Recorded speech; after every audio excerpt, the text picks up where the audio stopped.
भगवत गीता के बारे में हम हमेशा बात करते हैं, बहुत सारे लोग आज के टाइम में बात कर रहे हैं भगवत गीता।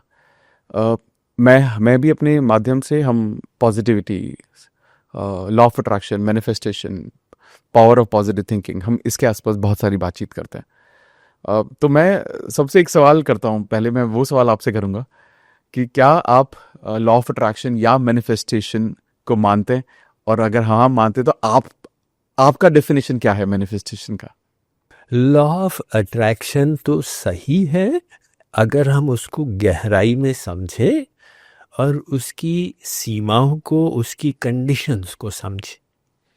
अगर कोई सोचे बस हम विचार रखेंगे और कुछ मैनिफेस्ट हो जाएगा, वो पर्याप्त नहीं। हम्म, हम्म, किंतु विचारों को सही रखना ये तो बहुत इम्पोर्टेंट है। हम्म, इसलिए अपने पावर ऑफ थॉट्स को तो समझना ही पड़ेगा।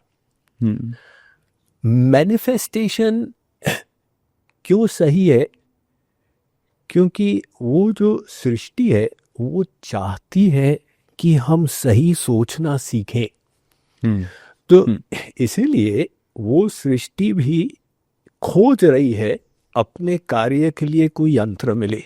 हम्म, हम्म, अगर हम अपने इंटेंशंस को शुद्ध कर दें और अपने इंटेंशंस को विश्व के इंटेंशन से अलाइन कर दें और वो डिवाइन पावर को समझ में आए कि ये एक सूटेबल यंत्र है हमारे कार्य के लिए, वो कैसा भी कार्य हो, एक साइंटिफिक आविष्कार हो या एक आर्टिस्टिक क्रिएशन हो, इत्यादि इत्यादि, केवल स्पिरिचुअल चीज़ नहीं, हर चीज़ उस यूनिवर्स को चाहिए। तो वो खोज रहा है कि कोई ऐसा पात्र मिले। तो हम अपने को उसके योग्य बनाएंगे तो यूनिवर्स की पावर जब जुड़ेगी तो हमारी तुच्छ शक्ति से बहुत बार बड़े कार्य होने लग जाएंगे। तब समझ में आएगा कि ये मैनिफेस्टेशन हो रहा है, ये हमारी बस की बात नहीं। बहुत ही खूबसूरत सर, बहुत ही खूबसूरत। आप भगवत गीता पर आप बहुत वक्त से बात करते आ रहे हैं। भगवत गीता मतलब मुझे ऐसा लगता है कि आज के दौर में शायद उतनी और भी ज़्यादा दिन ब दिन और ज़रूरी होती जा रही है। तो मैं आपके द्वारा ये लोगों को मैसेज कैसे मैं पहुंचाना चाहता हूं कि आज के युग में या आने वाले युग में भगवत गीता का जो रिलेवेंस है वो और भी ज़्यादा कैसे बढ़ता जा रहा है, और आज भी कितना ज़रूरी है भगवत गीता को जानना। अब देखिए, 100 साल पहले जीवन थोड़ा सरल था। अब जीवन के डायमेंशंस इतने बढ़ गए कि कॉम्प्लिकेशंस बढ़ गई। हम्म, बाहर का तनाव, बाहर के एजिटेशंस, वो सब बढ़ते चले गए। तो इस स्थिति में हम अपने को अंदर से शांत रख सकें और इफ़ेक्टिवली कार्य कर सकें, हम्म, तो इसके लिए भीतर के महाभारत पर विजय प्राप्त करनी होगी। वाह वाह वाह। हम्म, तो हम्म, गीता का उपदेश, देखिए ये विचित्र बात है कि कोई ग्रंथ 5,000 साल पुराना है लेकिन उसका रेलेवेंस कम नहीं हुआ बल्कि बढ़ता चला जा बढ़ते जा रहा, रहे हैं, बिल्कुल सही। क्योंकि उसमें सॉलिड ज्ञान है, ऐसे प्रिंसिपल्स हैं जो सनातन है। और गीता का उपदेश लड़ाई के मैदान में इसलिए ही समझाया गया क्योंकि गीता हमें अकर्मण्यता नहीं सिखाती है। गीता सिखाती है कि बाहर तो उबड़ खाबड़ चीज़ें होती रहेंगी, इसमें हम एक समान शांत कैसे बन सकें। अब एक व्यक्ति को पता चला कि अमावास के दिन समुद्र स्नान करो तो बहुत पुण्य मिलेगा, और वो रात को चला गया, समुद्र के तट पर बैठ गया, कई घंटे बैठा रहा। एक साधु ने देखा और कहा, भैया तुम क्यों बैठे हुए हो यहाँ पे?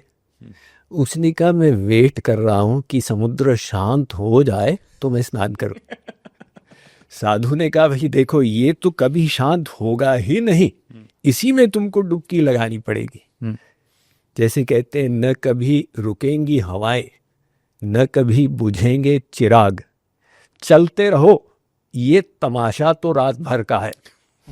वाह वाह अब वाह, एक सुपर। हमको याद आ गया, एक किसी ने बौद्ध धर्म की कथा सुनाई कि भगवान बुद्ध के पास एक आदमी गया और उसने कहा कि मेरे पास ये एक प्रॉब्लम है, एक प्रॉब्लम है, एक प्रॉब्लम है, 83 प्रॉब्लम सुना दिए। तो गौतम बुद्ध ने कहा इनका समाधान मेरे पास नहीं है, लेकिन 84th प्रॉब्लम को मैं सॉल्व कर सकता हूँ। उसने कहा अभी 84th प्रॉब्लम क्या? उन्होंने कहा 84th प्रॉब्लम ये है कि तुम प्रॉब्लम फ्री होना चाहते हो, वो कभी हो ही नहीं सकता।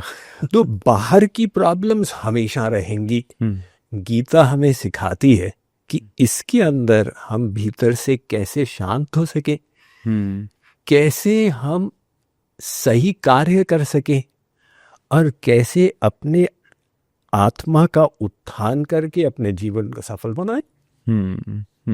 वाह वाह वाह, बहुत बहुत गहरी बात। और मुझे लगता है कि शायद सभी को ये समझने की ज़रूरत है। जैसे और मैंने रिसेंट टाइम्स में ये देखा कि लोगों का रुझान स्पिरिचुअलिटी, सनातन, भगवान, ये धीरे धीरे धीरे मुझे लगता था एक पल पे 8-10 साल पहले कि कम हो रहा है, लेकिन मैं देख रहा हूँ कि कंसिस्टेंटली बढ़ रहा है।